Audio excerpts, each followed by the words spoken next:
Hey, welcome back to part two for my message for this week, which is something I call vision over sight, or sight under vision, whichever way you want to look at it. So in part one, we went through and looked at the story behind my vision and why I need glasses and some specifics about that. And then we also learned about what vision and what sight is. So we learned that sight has humanly explanation and vision has divine implication, meaning that with sight you can see what is around you, but with vision you can interpret what is around you. So in part two, we're going to be diving into Acts 9. So if you have Acts 9 open already, or if you need to pull that up really quick, I'm going to explain a little bit behind what has happened here. So right before Acts 9, we see that a man by Stephen, a man that God had called earlier in Acts, has died. And he's died at the hands of the Sanhedrin. They've stoned him to death. But in Acts 9, we see that a new person is being able to be talked about. They're moving on from Stephen to this man named Saul. Now, Saul, when we see him at this point, is not the Saul that we think of now. We think of Saul as the man who is Paul in God's eyes. But this is Saul when he's still far from God. So, let's go ahead and start reading this and breaking it down. Acts 9 verse 1 says, "Meanwhile, Saul was still breathing out murderous threats against the Lord's disciples. He went to the high priest and asked him for letters to the synagogues in Damascus, so that if he found any there who belonged to the way, who belonged to Christ, in other words, whether men or women, he might take them as prisoners to Jerusalem." So Saul here is not a very nice man. And he's not doing things that we attribute to Paul doing later. These are still the things that Saul is doing against God.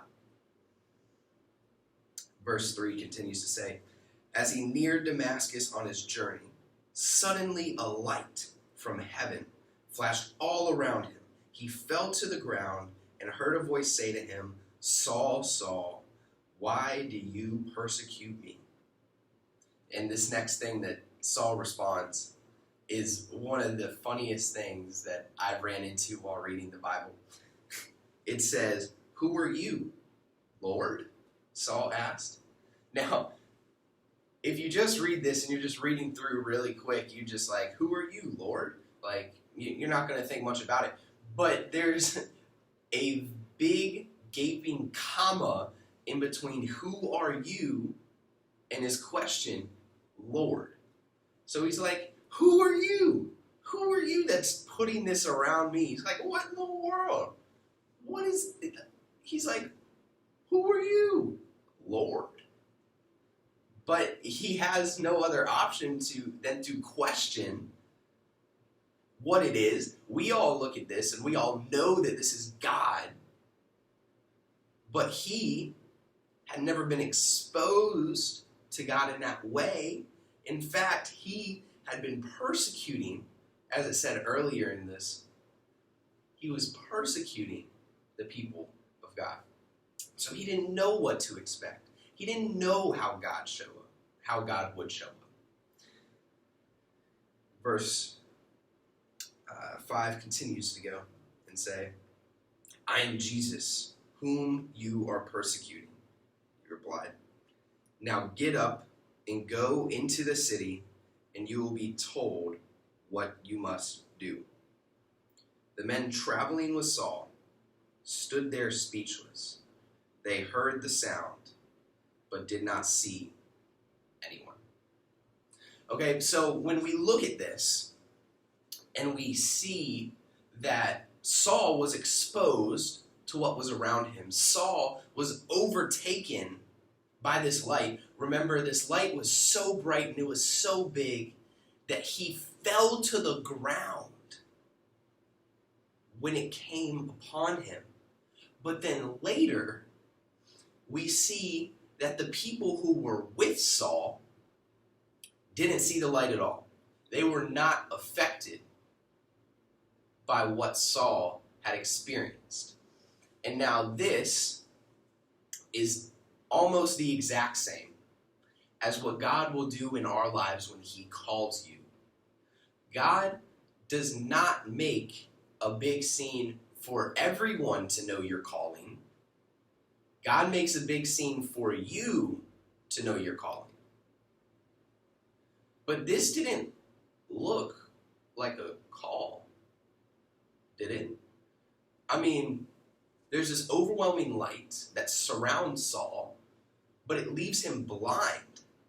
Meaning like he can open his eyes, but he can't see what is around him. And so many times when we ask God for sight, when we ask God for his vision in our lives, we don't understand that once God shows up with that flashing light, with that bright, overwhelming light, that it takes time for us to be able to recover from what we have been exposed to. When you pray for vision, God first has to make you aware that you're blind. You can't be exposed to the vision that God has in your life without understanding that you're blind without his calling.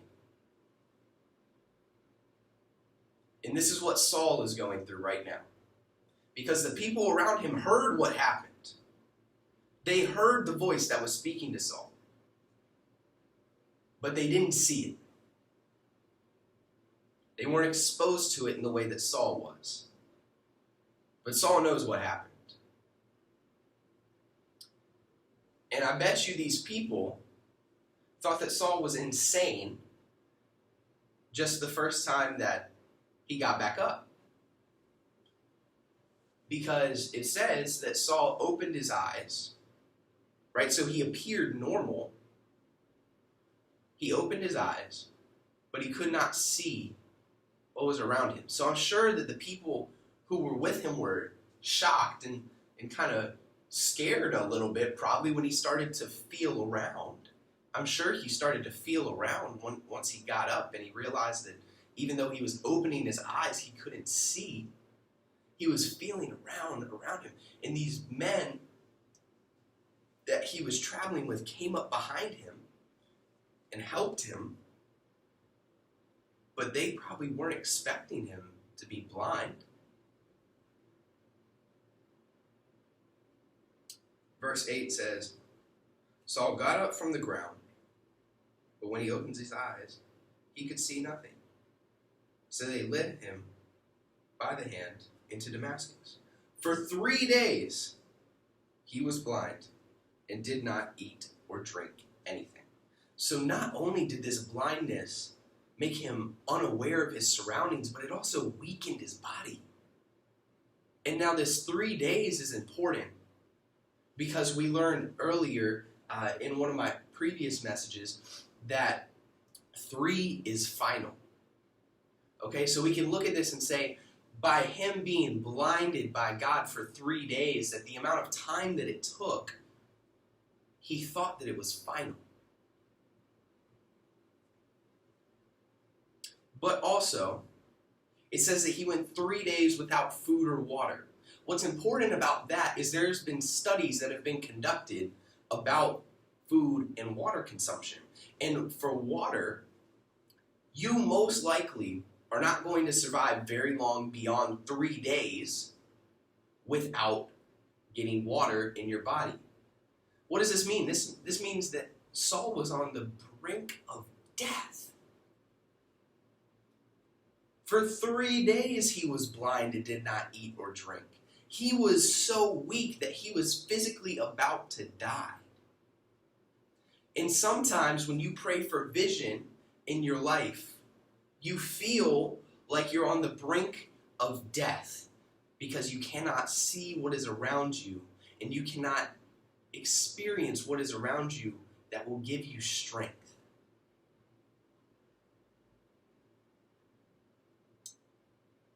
So, in this time,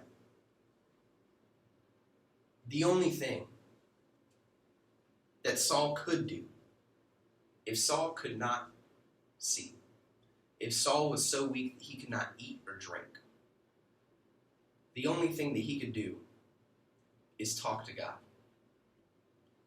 But God didn't talk back, didn't expose himself to Saul in the same way that he had before when he overwhelmed him with the light. And sometimes it takes the realization that you're so blind and you're so weak without God's vision in your life. Sometimes it takes that before you can be exposed to what God has called you to do. Because Paul would later go on to be one of the most influential, even today, one of the most influential people in Christianity. But it didn't start off easy for him. And his whole entire journey was not something that was easy by any means. But by him being exposed to God and then realizing that he would physically die without God in his life is what made him so readily available to what God was calling into his life. Saul was one of the most, just hands down, willing people in the Bible. Now, once Saul had been converted to Paul, in God's eyes, of course, but Paul was one of the most willing people by whatever God said in his life. And I truly believe that is because of the experience that God put in his life before he got the vision of God. So in part 3, we're going to be looking a little bit more at this vision. So I hope to see you back for part 3. Bye.